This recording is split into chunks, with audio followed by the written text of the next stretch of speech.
Maombi ya asubuhi, Jumapili. Asubuhi hii tulia mbele za Mungu kabla ya kuanza siku na kabla ya kuingia ibadani. Mkaribishe Roho wa Mungu aongoze hatua zako tangu sasa. Ee Baba wa mbinguni, nakushukuru kwa kuniamsha salama asubuhi hii ya Jumapili. Si kwa nguvu zangu, bali kwa rehema zako. Asante kwa pumzi ya uhai, kwa ulinzi wa usiku na kwa neema ya kuona siku ya ibada.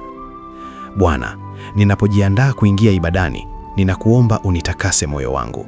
Ondoa mawazo ya jana, ondoa presha, ondoa usumbufu wowote.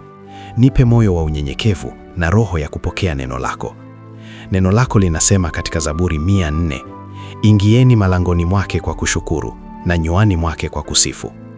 Bwana, ninaingia katika nyumba yako kwa shukrani, ninaingia katika uwepo wako kwa sifa. Fungua masikio yangu nisikie sauti yako. Fungua moyo wangu nipokee neno lako. Nifanye nitoke ibadani nikiwa nimebadilika na kujazwa nguvu mpya. Uwe mwanga wangu katika maamuzi, uwe amani yangu moyoni, na uwe ulinzi wangu katika siku zima ya leo. Kwa jina la Yesu Kristo, amina. Maneno ya kutamka kabla ya kuingia ibadani. Leo ninaingia katika nyumba ya Mungu kwa shukrani na furaha. Moyo wangu uko tayari kupokea neno la Mungu. Ninatoka ibadani nikiwa na nguvu mpya na maono mapya. Hakuna kitu kitakachonizuia kupokea baraka yangu leo. Roho wa Mungu ananigusa na kunijaza. Siku hii ni siku ya neema, amani na ushindi kwangu.